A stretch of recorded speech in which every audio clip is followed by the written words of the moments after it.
Hi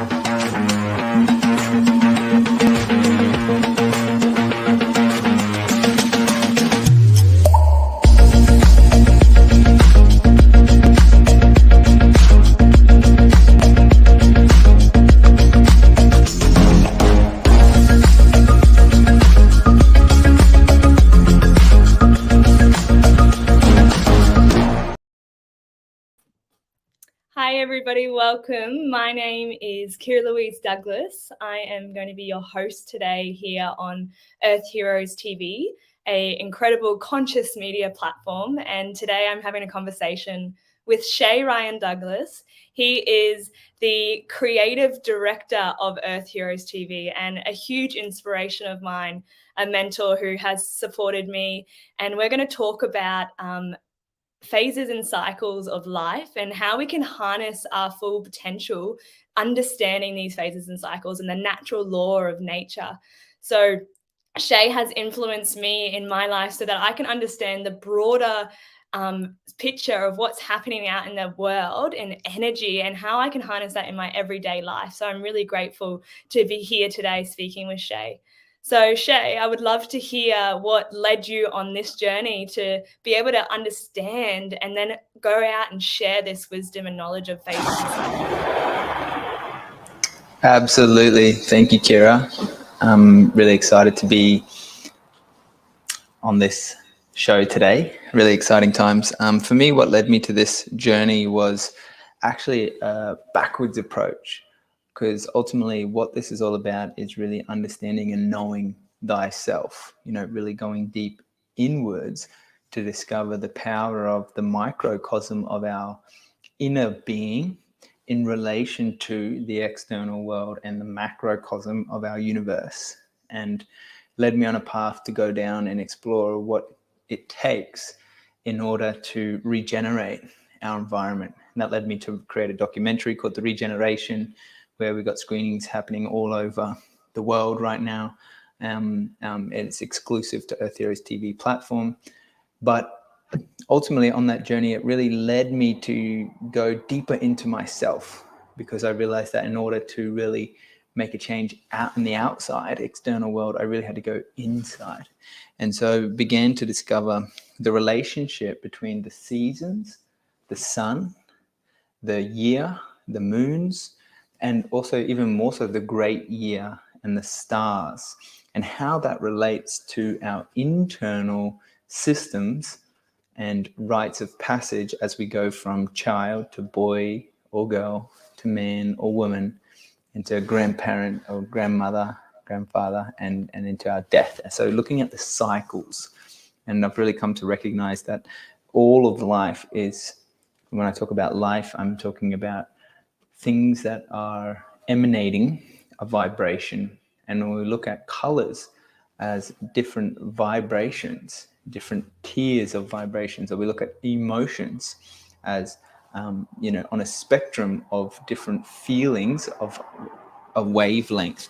And I'm going to go map this out in a moment on the whiteboard here to give a little bit more context.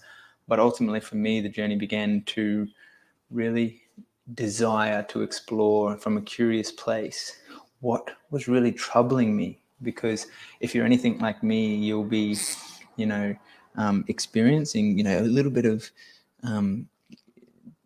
at times, loneliness and sadness and anger of what's going on in the world, and frustration with things not turning out as I feel they could or should be.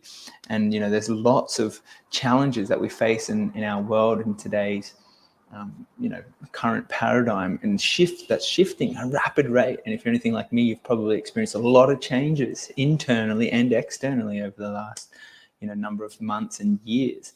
And so to answer your question, Kiera, really what led me on this journey of discovery was to find the tools and the comprehension and the awareness.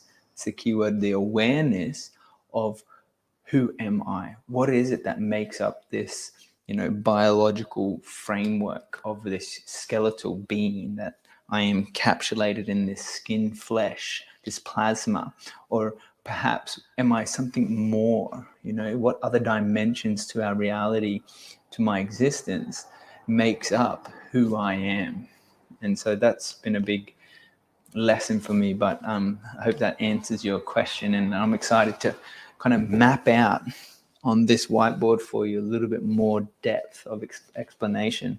So thank you, Kiera. That's amazing. So incredible to hear, like, this uncovering as you've been discovering. The discover is like the covering and peeling the layers back of knowing who you are at the core. So then you can come out into the space of knowing this internal landscape into the broader external landscape, and then help other people understand their inner landscapes as well. It's really, really powerful. What would you recommend for somebody that is beginning this uncovering and discovering, or even along the journey and coming back into the remembering?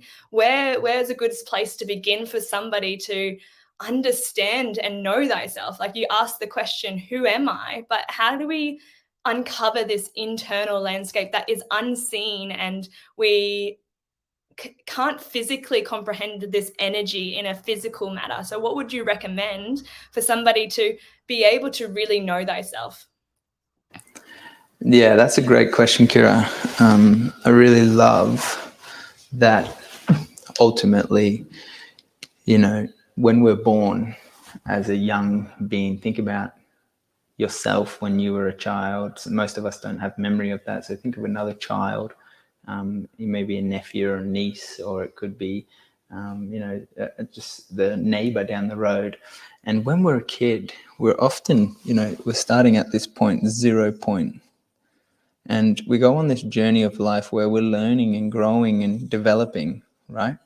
And as we're learning and growing and developing, we are taught by our mother and father primarily to understand ourselves through what they tell us their perspective of the world is. So we're taught from a very young age that who I am is based on who they tell me I am. So they say, I am Shay. I am Shay Ryan Douglas. I am a boy. I am as I grow on older and come into my teen years, I am a soccer player. I am a, human being. I am a male. And we give ourselves all of these labels of words which we attach to, and we identify with these labels of these names that we associate our being towards. But ultimately, that explanation of those labels gives us a perspective that is something that we are bound by. So these are our bonds. This is key because, again, as Kiera has said, the words we choose, such as discover, is the uncover. Discover is the uncovering, it's the no cover, it's the revealing of our truth, right? And so in this identification system of realizing who am I, we've got to break down the words and look at, who we believe we are, because it's those deeper stories and beliefs that create our lives.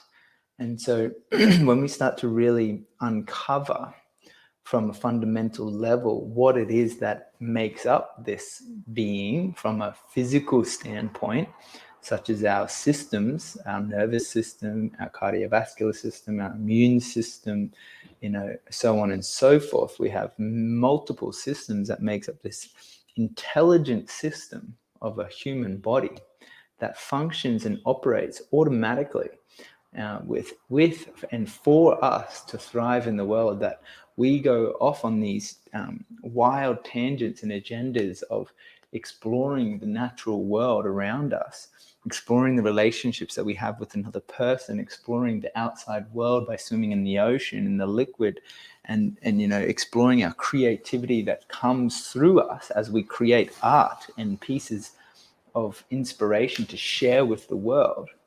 Then what, again, these patterns of beliefs of what we attach to the story of who am I, because we may have grown up and our parents told us, you can't do that, you can't be creative, you can't create art. And so that hinders us from actually being who we truly are as creator beings.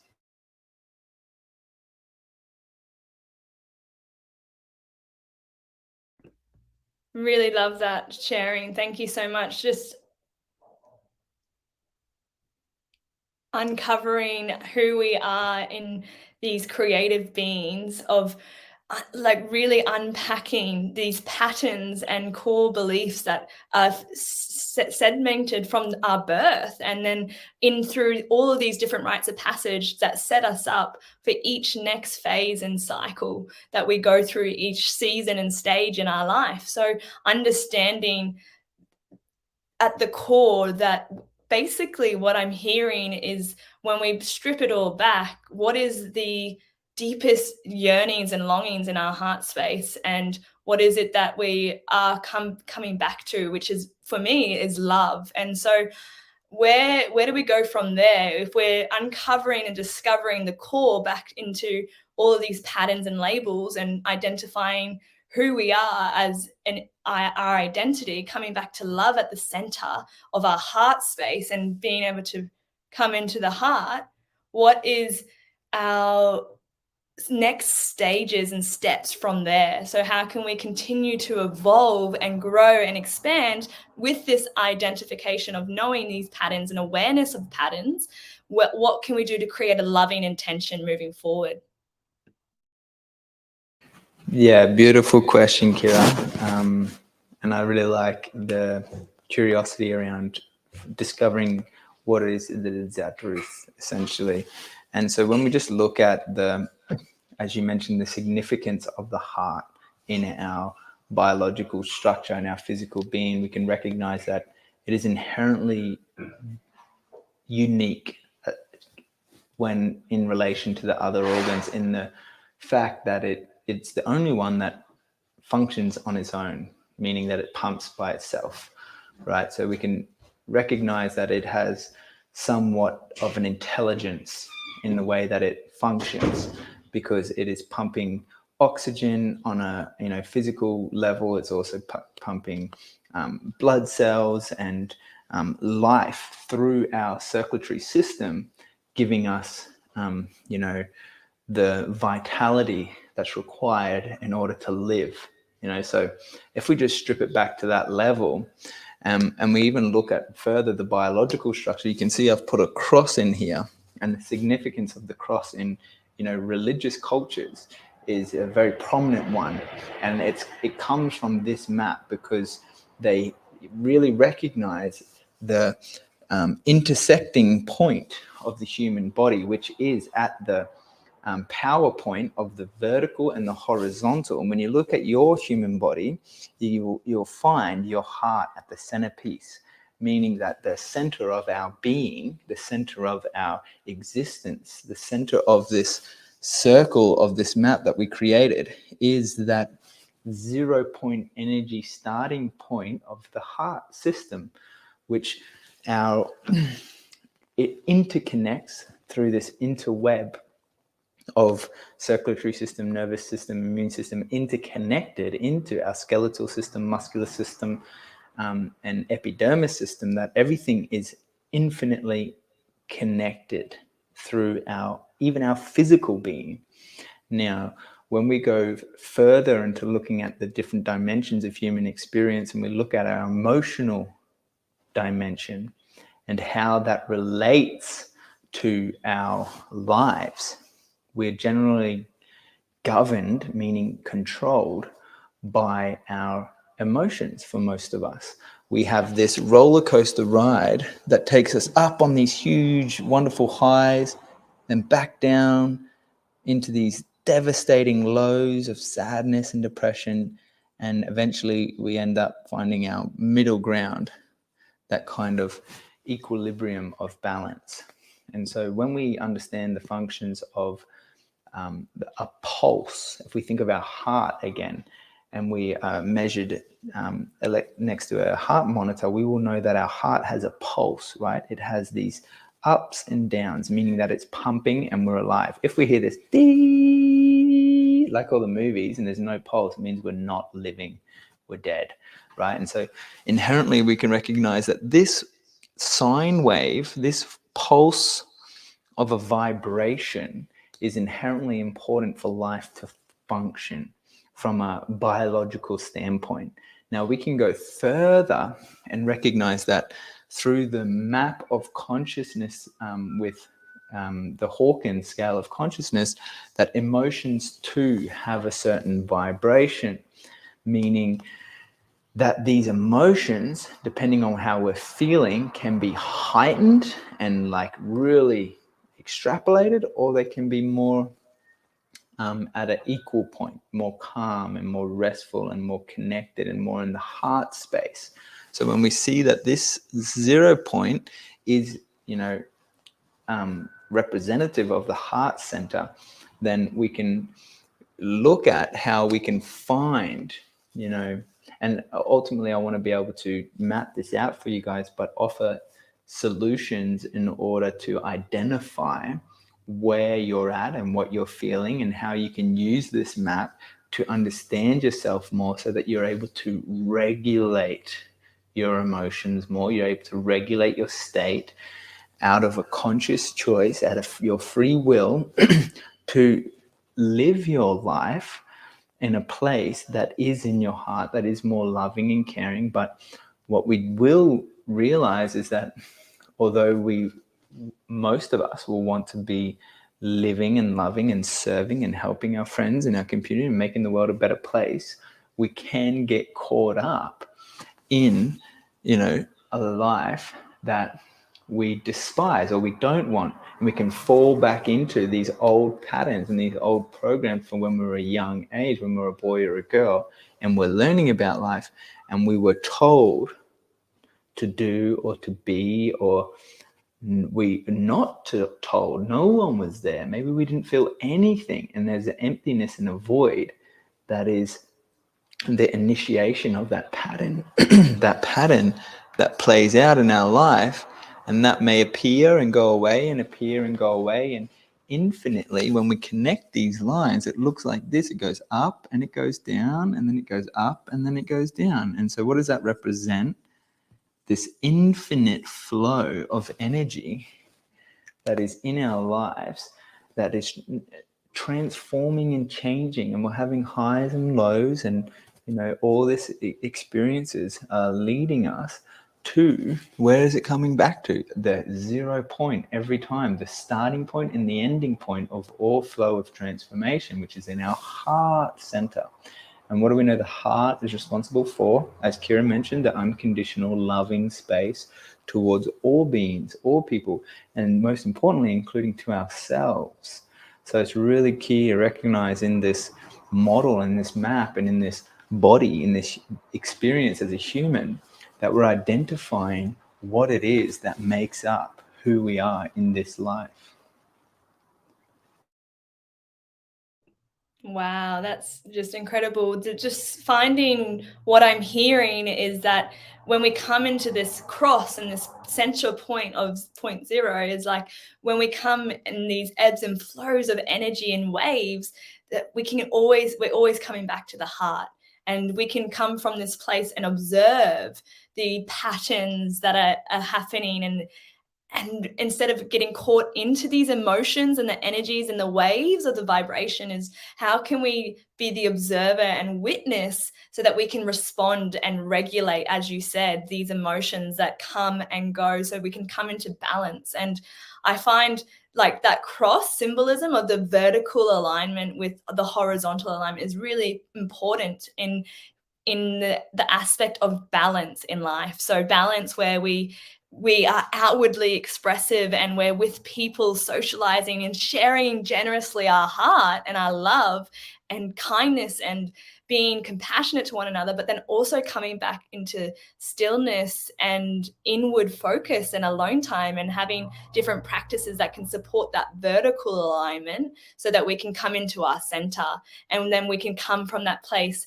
And when we come into the vertical alignment, remembering, as you said, that compassion for self. And I feel like forgiveness is a huge part in finding this unconditional love and compassion. So what would you recommend for those that maybe are in the waves, because the waves of life happen? We're human beings. Sometimes we're not always in our center. We can get thrown off center. Maybe what is it that throws you off center and that can bring you back to center? What is it that people can use to be able to harness this energy of identifying patterns and seeing that it's boundless energy of love that flows constantly, and we've got all this abundance of energy that we can access? So what would you recommend when we come off center to come back into center? The most common things that throw us off. Yeah, nice one, Kiera. That's a really good question around finding, ultimately the triggers that throw us off our course and off our center, and how do we get back on to our course? What tools can we initiate to be able to understand this system and regulating our functionality in the world? And again, the key point here is our emotions are driving our lives. And so we can unconsciously be experiencing a wide range of emotions, such as frustration, anger, hesitation, procrastination, like sadness and grief that can be playing unconsciously and just coming up, like spurting out of overflow to the next person who just so happens to fall in our, our vicinity, in our space. Or we could really look at, again, the patterns of nature. And when we just go back to this map for a moment, we can see, and something that I love doing is observing nature, observing the sun, observing the movement of the wind and the trees and the riverways. And we know that all riverways are flowing in a curved kind of flowing, moving sort of flow, let's say, and that it's always changing and very organic and very natural, and is leading to a source of a larger body of energy, of water. And what happens is and the key to all of this, and why I share this relevance in observing the landscape, is because when we observe our internal landscape, meaning our emotions, when someone comes up to us and says something to us and it really upsets me, someone might come and say, "Oh, can you do the washing?" And then it's like, "Oh, like I always do the washing," but you never, like, instead of getting stuck in the story of the emotion of the experience and reacting, like being the observer, just as we were observing the landscapes and the external world, seeing how the ocean flows, seeing how things move, we're observing our internal landscape to observe our emotions in the moment. And instead of reacting, we're just observing, wow, I'm feeling really upset by apparently what they said. But the next key is, after observation and awareness, and you want to resolve this conflict that's coming up inside on the internal landscape, it's asking the questions with curiosity to go deeper into discovering, as we started discovering, what the root cause of that emotion is and where it came from, and healing it at the core. Because just like the heartbeat, it goes up and down, but it's going to come back up again eventually, and come back down and up and down and up and down. So we know we can be prepared, and we can anticipate in our lives that we're going to be presented with challenging moments that are going to present themselves in an opportunity to be able to heal and resolve and discover the root of that core wound, ultimately. Because if we weren't wounded at some aspect, that then we wouldn't be getting triggered, and we wouldn't be feeling these, overriding feelings of anger and, despair and fury. It wouldn't be relevant if we didn't have some wound that needed to be, as Kiera mentioned, held and loved and cared for and compassionately guided in a way that can be loving and healing. And so when we just simply observe our own emotions in relation to our environment and what's going on through time and space, these are our, guidelines for a moving and changing reality that we find ourselves in, then we can be gifted the keys to be able to remember how to regulate our own state through our breath, whether it be short, sharp, and get increasing energy, or long and slow and calming our energy, dependent on what's present and available in our environment, of what's necessity or what's needed, and realizing that as a human being on this journey, there are other human beings on their journey who, just like me, have needs that need to be fulfilled in order for them to thrive, just as I have needs I need in order to fulfill a meaningful life. And so then the question becomes, how can I not just, fill up my own cup, as they say, but fulfill all of my essential needs to thrive in the world? But then how can I fulfill the needs of others and help them on their journey? Because then by contributing and serving, I will actually be fulfilling one of my own internal needs. And so that would be a starting point to bring it back into balance, to realize that it's not all about me on this journey, but it's all about how can I be to serve others on this journey together. Yeah, wow, that's just super powerful and potent to hear. Thank you for sharing that, Shay. It's like when we observe our environment and our internal environment, to really be curious and ask the questions of where is this root cause emotion that's driving us coming from, and the core, when we strip it back to this service that you're speaking to, of wanting to share our love. And when we've come back to the triggers or the emotions that are arising and our needs, I find that when we come to the core of it, it's always coming back to wanting to be loved. And how can we hold ourselves, like you said, and others in this space of just our deepest yearning of love, and how to love each other and unconditionally love ourselves. And so with that, of like being in the depths of like uncovering love, what would the ideal, incredible, heaven on earth look like to you if we were all in this place of love? What would it be for you? That's a great question, Kiera. I love it. And I'm really glad you put that up, because I want to speak to this. And oftentimes when we speak to love, we really romanticize this ideal of love being beautiful and gracious and expansive and butterflies and rainbows and all these, gorgeous things in the world, when my experience of a loving cause or action is often at times an inversion, meaning that sometimes I've had to, and probably many of the listeners who are tuning into this call might relate to, somewhat of a dark night of the soul, where we go to the depth of the pit of our moment, where this is actually when it's revealed to us what it is, our purpose is, and why we're actually here, and what our truth is, and piercing through the veil